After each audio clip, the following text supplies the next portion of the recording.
چند کوشش کی لیکن وہ انتقال کر گئے۔ میرا کہنے کا مطلب یہ ہے آپ سے ساکن موت کا سبھی کو سامنا کرنا ہے، ایک دن سبھی کو مرنا ہے۔ یاد رکھو مرنے کے ٹائم جب ڈاکٹر لا علاج کر دیتے ہیں اس کے بعد مجھے بتائیے کدھر خیال جائے گا؟ سب سے آخر میں پلٹ کے خیال قرآن کی طرف آتا ہے۔ اللہ اکبر۔ اس کے بعد جب باپ کی آنکھ میں آنسو ہوتے ہیں، بیٹا کھڑا ہو کے پوچھتا ہے باپ بتائیے تو صحیح، ہم نے آل انڈیا ہاسپٹل دکھا لیا، دنیا کے بڑے بڑے ہاسپٹلوں میں آپ کو دکھایا، لیکن سارے ڈاکٹروں نے ہاتھ اٹھا دیے ہیں، اب کیا کریں؟ تب باپ کہتا بیٹے قرآن کی کچھ آیتیں پڑھ کے سنا دے۔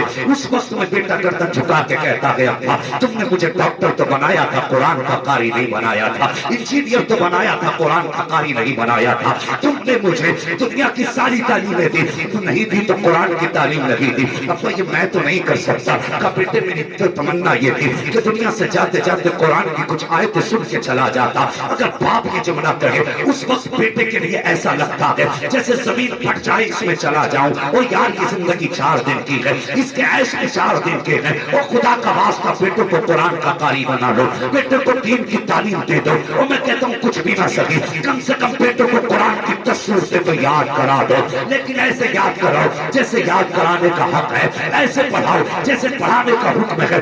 آج ہوتا کیا کہ شاہد ہماری مسجدوں میں 1.5 لاکھ نہیں بلکہ 3 لاکھ مرتبہ کلمہ پڑھ دیا جاتا ہے، لیکن مرنے والے کو راحت نہیں ہوتی۔ وجہ یہ ہوتی ہے کہ جیسے ابھی مفتی صاحب نے کہا تھا ہمیں تو ناز ہے اپنی عبادتوں میں، ہم تو کہتے ہیں ہمیں آدھا قرآن یاد ہے، لیکن کبھی عالم کی بارگاہ میں جا کے پوچھ کیا قرآن ایسے ہی پڑھا جاتا ہے جیسے میں پڑھتا ہوں؟ کیا کلمہ ایسے ہی پڑھا جاتا ہے جیسے میں پڑھتا ہوں؟ یہی وجہ ہے صاحب تلفظ بگڑ چکے ہیں، ادائیگی خراب ہے، 3 لاکھ مرتبہ چنے ہو جاتے ہیں، مرنے والے کو کوئی فیض نہیں ہوتا ہے، جبکہ بتایا تو یہ گیا کہ 1.25 لاکھ کلمہ پڑھ کر کے مرنے والے کو بخش دیا جائے تو اس کے گناہ بخش دیے جاتے ہیں۔ آخر ہوا کیا ہے؟ 3 لاکھ مرتبہ کلمہ پڑھا گیا ہے لیکن کوئی فائدہ نہیں ہو رہا ہے۔ وجہ یہ ہے کہ ہم نے علماء سے دوری اختیار کر لی ہے، ہم نے انٹرنیٹ سے تو دین سیکھا ہے، اگر نہیں جا پائے تو مسجد کے امام کے پاس تک نہیں جا پائے، ہم نے شریعت سوشل میڈیا سے سیکھنا شروع کر دی ہے، اگر نہیں گئے تو کام پاس کے رہنے والے قرآن کے قاری کے پاس نہیں گئے۔ تو یاد رکھ پیارے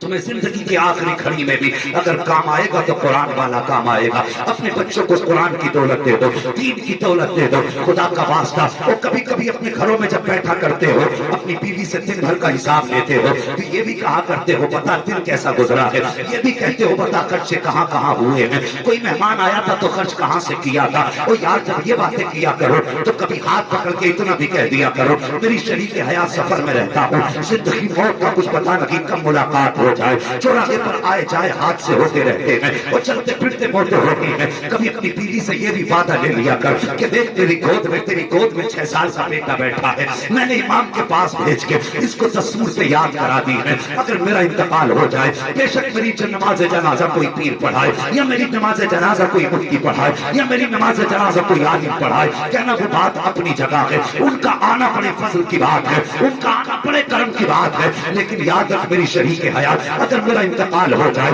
تو میرے 6 سال کے بچے کو اس کے چچا کے ساتھ بھیج دینا اور اس سے کہہ دینا کہ جب دنیا مٹی ڈال کے واپس آ جائے تو میرے بیٹے کو میری قبر کے پاس کھڑا کر دے۔ یہ 6 سال کا بچہ اور یاد دعوے سے کہہ سکتا ہو کہ ایک عالم کی دعا ڈال دی جائے، یہ بھی ہو سکتا ہے ایک پیر کی دعا ڈال دی جائے، لیکن جس باپ کی قبر پر 6 سال کا بچہ کھڑا ہوگا آنکھ میں آنسو دے گا اور کہے گا یا اللہ اس مٹی کے ڈھیر میں میں نے باپ کو دفنا دیا ہے، میرے مالک کی قبر میں بے سہارا ہے، اپنی رحمت کا سہارا عطا فرما دے۔ اور کبھی بیوی سے بھی کہہ دیا کرو کہ میری قبر پہ میرے بیٹے کو بھیج دینا تاکہ دنیا پلٹ کے آئے اور ادھر حساب کے فرشتے آئے، ادھر میرا بیٹا کھڑا ہو جائے اور صرف بسم اللہ پڑھ دے اور سورہ فاتحہ پڑھنا شروع کر دے۔ خدا کی قسم ادھر بچہ سورہ فاتحہ پڑھے گا ادھر پیغام آ جائے گا، فرشتے واپس لوٹ آؤ، اب حساب کی ضرورت نہیں ہے، فرشتے کہیں گے مالک کس لیے تو رب فرمائے گا دیکھتے نہیں ہے قبر کے باہر 6 سال کا بچہ کھڑا ہے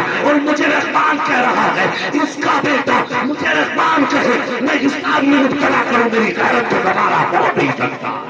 اب نعرے تکبیر، نعرے رسالت، مسلک اعلیٰ حضرت علماء اہل سنت علامہ حضور حامد میاں صاحب قبلہ زندہ باد زندہ۔